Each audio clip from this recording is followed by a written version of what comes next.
What a combination. So without any further ado, Karen Lightman. Thank you. That was very sweet. Thank you. All right. I'm really honored to be here. When I was invited by Tia Cassette a few weeks ago, I just was really excited. Although I will tell you, I'm a little tired. I was up at 3:30 in the morning, East Coast time. Had a really big Labor Day party yesterday. And the Jewish New Year kicks off tomorrow. But I told them I could not make matzo ball soup this year. I was just off the list. So anyway, I'm really honored to be here. I'm hoping this is the clicker. Yes, it is. Good. And I'm the executive director of MEMS Industry Group. And what I want to do is do a really quick overview of who we are. We are the only trade association in the entire universe, I can proudly say that represents MEMS and sensors. And our membership is about 150 strong, 150 plus strong. Our main goal is to connect the MEMS supply chain. That means we want to be at neutral forum. I'm a big champion of MEMS. We proselytize, saying the good things about MEMS and sensors. That's a big part of what we do. And then the third one of that little circle here, is this? No, I can't. Oh, that's backwards. Okay, is commercializing MEMS. And there's still some challenges. So in today's presentation, I'm going to go over that a little bit more.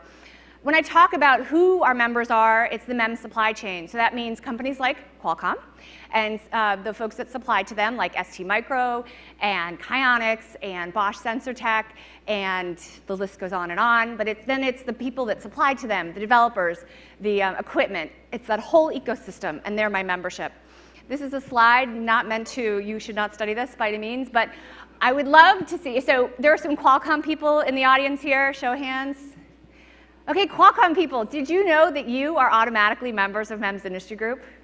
You can go online to our website. Thank you, Tia does. You can go to our website. You have full access to hundreds of white papers, probably thousands of presentations, and lots of really good stuff about MEMS, just by the fact that you work for Qualcomm. So thank Tia, because she helped pay for that. No, I'm just kidding. All right, so today what I'm going to talk about is kind of give you an overview of the market, talk about technology trends in MEMS and sensors, as well as market trends. And then I kind of want to talk about, there's always that underbelly, there's always that side. Change is happening, and there's challenges and opportunities. And I think the opportunities there are probably the most exciting. Actually, I'm wondering if I could, what is MEMS? So I'm assuming that you all maybe have heard of the word MEMS. Maybe show of hands again. Who knows what I heard MEMS? Yeah? Very few. This is awesome. So this is the kind of audience I want to talk in front of. So MEMS stands for Micro Electromechanical Systems. So I don't know if you can hit play on that. Nope. But that will play and show you a MEMS accelerometer if you hit play, but I don't know how to do that on this thing. The presentation, I'm sure I can find you a way, but there it is. See, it's moving.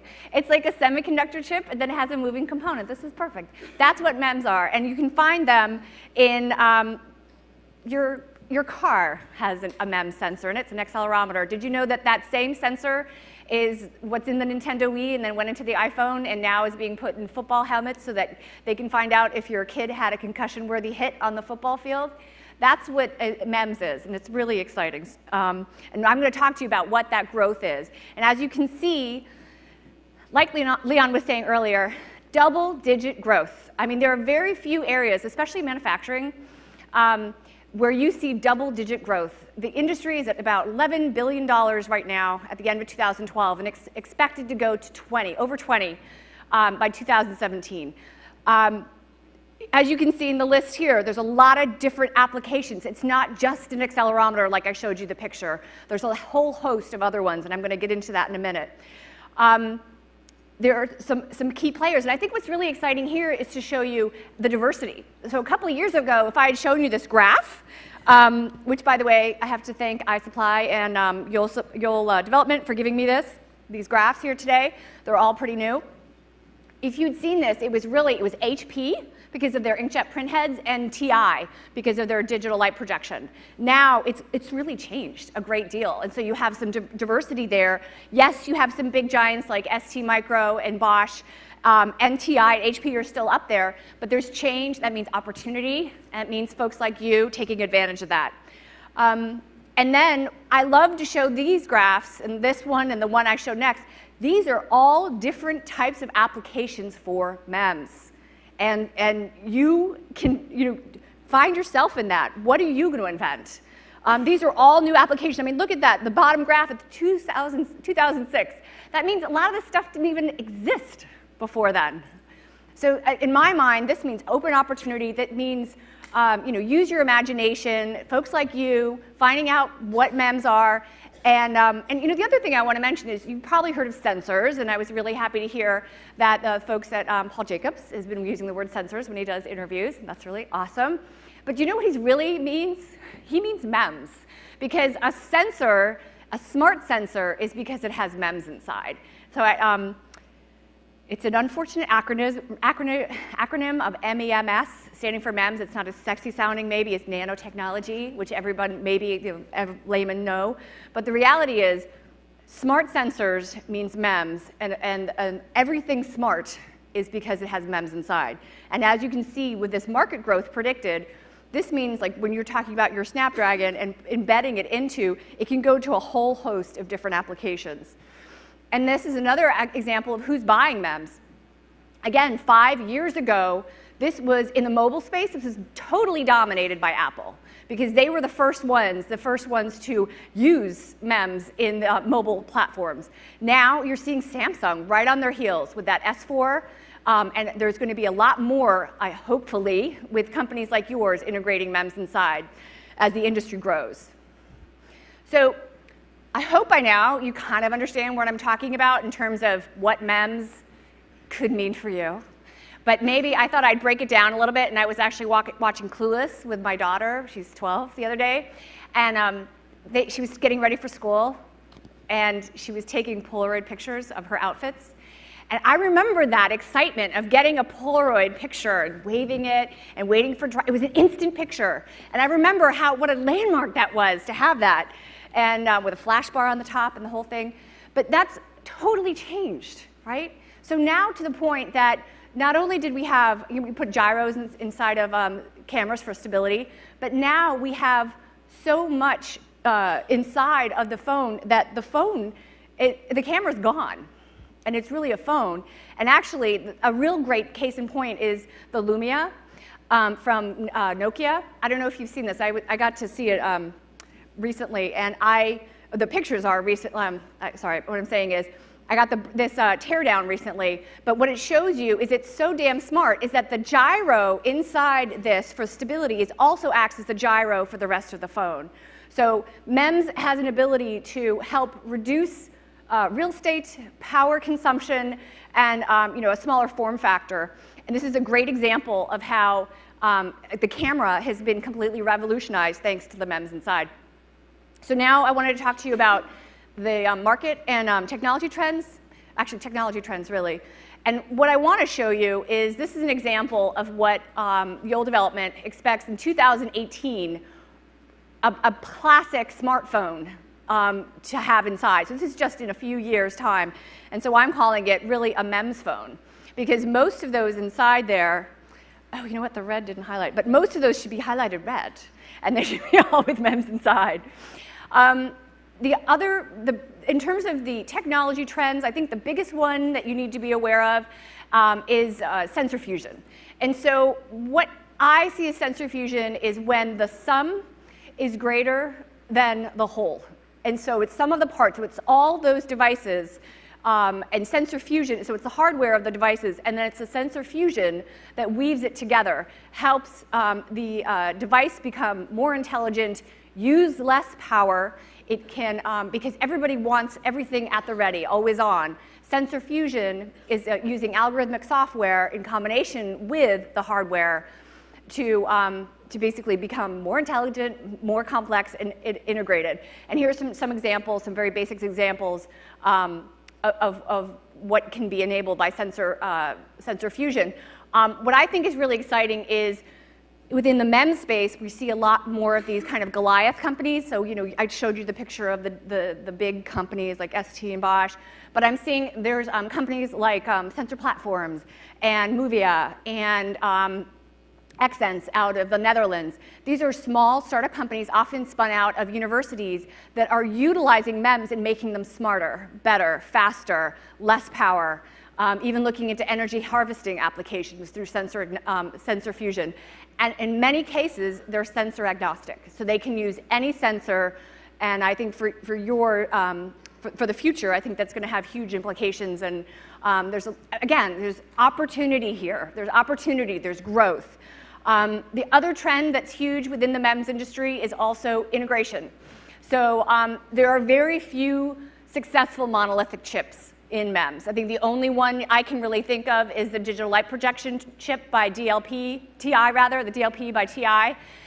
Everything else, that one stands alone, and it took some ridiculous amount of money and research, initially developed from Westinghouse with Department of Defense money, to make that successful DLP that's going to go into your Pico projection in your smartphone in 2 years, okay? That is the exception. It is not the norm. The norm now, it's all about integration.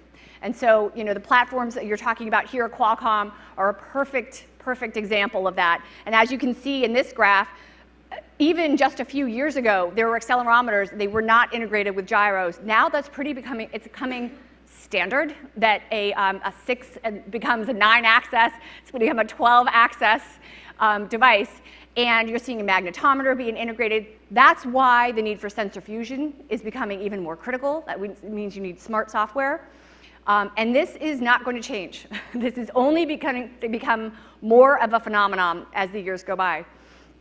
I threw in this teardown of a Bosch chip in here that I got from the folks at System Plus, showing how they are integrating the magnetometer along with the accelerometer, and it's extremely complex. That's what's exciting about MEMS too. It's new science in many ways. It's not breaking the laws of physics, it's working with the laws of physics.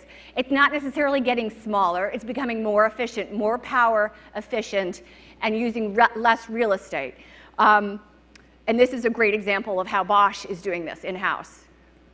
The other area where I see a huge potential, and I'm still a champion for MEMS and energy because we've been waiting for energy harvesting to come, and so it's not going to power my car. I totally understand that. I'm not going to have a MEMS chip instead of an electric vehicle, electric power vehicle. But it can do a lot of tremendous things. There's IMEC, the Dutch-Belgian research group, is doing tremendous work with tire pressure monitoring systems. So the idea is that it's energy harvesting the vibration of the tire, and that's fueling the power of the sensor. You're going to be seeing that within the next year, at least, if not more, definitely. And then a company that's also I love to champion them whenever I can, is a company called Microgen Systems. They're a spin-out of my alma mater, University of Vermont, and as well as Cornell, a little engineering power there. And they have it's called the Bolt. It's about this big, and it has enough energy. It can take energy from a vibration of anything, and it can send out a pulse LED light. Okay, it's just one, but it's still pretty exciting to see. Yes, it's big, but the potential is there. And again, energy harvesting, new science, new innovation. Think about what you could do with this technology if you integrated it inside of your work. Another thing, I'm gonna lose my voice. My water's over here, and that's great. There's like 7 waters, and I don't know which one's mine. Hopefully one of them's not open. Wireless sensor networks. I love to say MEMS everywhere. I used to say MEMS frickin' everywhere, but I got a little bit in trouble with the SEC because the F-bomb, they said frickin' wasn't a substitute for the F-bomb. I digress. But anyway, the point is, my vision is MEMS everywhere and sensors everywhere. And so these are intelligent sensors that are reacting. I wrote it down here so I could remember, because I was just reading about this in terms of wireless sensor networks, which I think also is exciting because it bridges the line between, they learn, adapt, and communicate. So it's not just a simple sensor by itself, but with, connected with Zigbee. The opportunities are endless. And I also like to point out, security issues are not trivial, but if you can harness this potential, basically the technology's there. It's happening, it's going to happen. Now it's just a matter of who's going to get there first and who's going to do it in the most secure way. Obviously, I think about wireless sensor networks, I think about the Internet of Things. And I think it's a real darn shame that the Internet of Things became a popular term like 5 years ago, because now, finally, the Internet of Things is going to be realized, and it's going to be a smart Internet of Things. And you know why? Because of those smart sensors, those MEMS inside, as well as the wireless. So it's, Zigbee and Wi-Fi and other applications. I mean, there's a lot of confusion out there. There's a lot of opportunity out there. Who's going to be the winner? I don't know, but all I know is that technology is here. It's going to be used. It's up to you to figure out how to harness it and make it into a marketable product. With this, it's basically smart data, things talking to things. Again, this quote right here is that the Internet of Things is expected to drive 20 times as much data traffic as there is today by 2020. Companies like Freescale and ARM are partnering to help address these issues. And I see, as I read, I don't know if you've read I'm forgetting his name, but the doctor, it's not in my notes, so I'll get back to it. But the point is that the quantified self and thinking about your own healthcare, and I work, do a lot of speaking within the healthcare industry, and with HIPAA, if HIPAA were the real thing that it's supposed to be, which is you get to own your own healthcare. Imagine if you were able to own your own healthcare and have it on a smart device. This is why Qualcomm got into this space. That's why there's a Qualcomm Life, people. That's why they put $10 million into the Qualcomm Tricorder X Prize with the X Prize Foundation, is because this is going to happen. The devices are there, the technology is there, the wireless will be there, cloud computing will be there. Now it's just a matter of who is going to own that. I know Qualcomm put its stake down. I think some people were wondering, why. But I think I'm completely forgetting that doctor's name. It's the creative destruction of medicine. Somebody Google the doctor's name. He's like one of the top 5 best known doctors. But the whole idea of creative destruction of medicine, this is just in the medical field. And it's going to do everything. It's going to be amazing. I think it's going to be really exciting. It also has, opportunities for good versus evil. So I'm hoping that good will win, right? And I call it something called good, big mother rather than big brother. So it's that kind of guidance that helps you make decisions and go forward. I'm moving out of time here.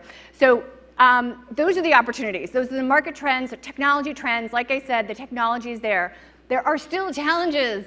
Standardization, which I call the S word, has been something talked about in the MEMS industry for more than a decade. This industry has actually been around for 40 years, so there is no classic MEMS standard. This is actually compliments of Qualcomm. Len Scheinblatt, who gave a presentation on this confusion with a classic device where there's so many vendors, different miscommunication, lots of confusion.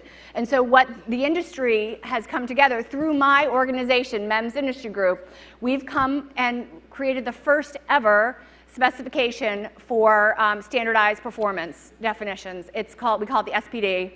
And it's available on our website, memsindustrygroup.org. You can download it. We are working with IEEE in plans to make this a true MEMS a standard to help folks like you so that this definition, this spec sheet is reliable. And we're moving forward towards the next thing we'll be working on is API standardization, because the industry realizes that to get to high volume, it's got to mature, right? So it means it has to mature and it has to suck it up, self-regulate, and do standardization. And that's what it did. And it's pretty exciting that I feel really honored and proud that at MEMS Industry Group we were able to lead that and be that place for that. Another trend that's really a challenge and I think freaks some people out is this whole issue of MEMS fabrication. There is no one MEMS process. That is the secret sauce of anybody who's making MEMS. It will not be standardized across the board. However, what you're seeing is a maturity of the industry, you're seeing specialization, you're seeing large companies like TSMC and GlobalFoundries creating hybrids. You see companies such as Bosch and Kyonix and STMicro who've decided to do this in-house and make strong investments in their in-house foundries. Then you see a fab-light combo, like Analog Devices, that has a captive fab inside TSMC to help manufacture its microphones. This is what we call fab-light. So there is no one-size-fits-all. There is no one cookie cutter. And again, this means opportunity. I'm spitting now. This means opportunity. This means you can make a difference in this. You can find a niche. You can become fabless, which is what InvenSense has been doing. And you're seeing the rise of fabless as more companies like InvenSense are getting involved in MEMS. And companies like, the large manufacturers like TSMC and GlobalFoundries are definitely taking notice. So now I want to talk about you, all of you. You are the brains behind what's going to happen in terms of innovation. Where's that MEMS going to go? MEMS is nothing by itself. I always call it, it's like a lone, sad little lonely chip by itself until it's plugged inside something else. And you are the pluggers. You are all the ones with the imagination and the infrastructure to take it to the next step. So where are the trends? I see, obviously, wearables. It's huge. It's only going to grow. There's going to be junk out there, right? There's going to be junk out there, but your job is to make quality. Smart homes. Not everything is mobile. I know we're all talking about mobile here, but there are applications that are not mobile that you should be thinking about. I already talked about smart health. I'm also talking about smart medical care. There's a company called Microchips. You can see their little device down here. They're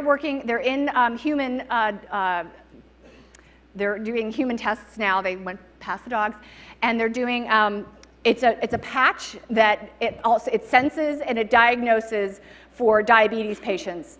And I mean, just an amazing technology advancement. It's going to be a class 3 device. And it's MEMS enabled, it's microfluidic, it's based on inkjet printhead technology, okay? I mean, think about the leap that went from inkjet printheads to something that's going in vitro into sensing and diagnosing, so like a kid who has type 1 diabetes doesn't have to prick his or her finger every time he wants to have a cookie. I mean, this is the kind of exciting science, the exciting technology that MEMS is all about. I have the picture of the cow. You probably wonder why, but the reason I have the picture of the cow is because MEMS technology is helping dairy farmers. It's like a $250 million industry. We all drink milk, we have cheese or yogurt, right? This technology, it's a combination of an Excel gyro magnetometer to help farmers determine if the cow is ready for making some milk. And so it's totally revolutionized the dairy business. Who knew, right? And it's because of MEMS inside of it. This other beautiful, the one on the right here is Body Media, just got acquired by Jawbone. You've maybe heard of the Jawbone Up. Body Media is taking it to a whole new level. It's a class 2 medical device. So it's actually going to give people the ability to figure out if they're actually working out and losing weight as opposed to eating a cookie while on the treadmill and really not doing much, which is not always good. But the point is that these kinds of devices, the sensors and the MEMS I was showing you earlier, all that is going into these devices. They used imagination. So I guess the last thing, I'm totally cool with time, this is great. So I get to tell you my story, all right? So I'm not an engineer, right? I just work with a tons of engineers, and I totally fake it all the time. No, I'm just kidding. I've been in the industry for 13 years. I am also a mom, okay? So I will give you a story of where MEMS took me. I was skiing with my daughter earlier this year, and she was hit by 2 rogue skiers and took her from behind. She had a pretty serious ski accident and concussion, okay? It was not so good for a while. But after I got over the anger, and then I started thinking about how could have this been prevented? How could have this ski accident been prevented? With MEMS and sensor fusion, of course. Because I imagine, actually talked to some guys at Xsense, they're actually working on developing this. You could have a sensor that's part of the RFID tag of a lift ticket. It's seeing if someone's out of control, like I think one of these guys had been drinking, right? And so if you can see a sporadic skier, think about it. He could have been tagged and pulled off of the lift before he had a chance to hit my daughter, right? So that's where my imagination took me. Also, her concussion wasn't diagnosed for a week. And for a concussion, that's not good, right? You want early detection for concussion. She was only 8 years old at the time, okay? Little brain inside of a little head.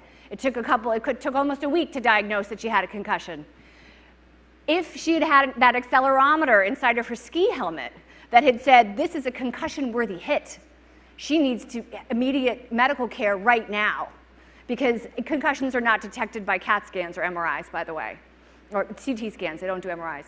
But the point is, the technology is here, and I know the companies that make this technology, and that's where my imagination took me, okay? So you guys are the technical experts. Just imagine where it could take you, all right? The technology's here. The MEMS devices are in production. I showed you the graphs.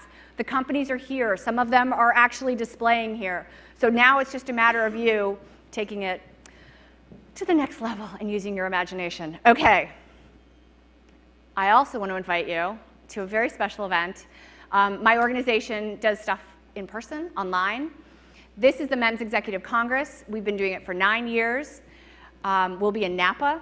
I'm really honored that we have Don Jones of Qualcomm Life as our keynote, as well as the CTO of Global Foundries as our keynote. The whole theme is the MEMS-enabled life. It's an event that I'm really proud of. We've grown it from 75 people to now close to 275 people in this time frame. I'd love for you to check it out, memscongress.com. You're invited. And lastly, thank you. This is Pittsburgh, my hometown. And I'm just really honored to be here. I don't think there's time for Q&A, but I'm honored if you could join me at the bar maybe afterwards, and we'll share a cocktail. And I'd love to hear where your imagination is going to take you with MEMS and sensors. Thank you very much.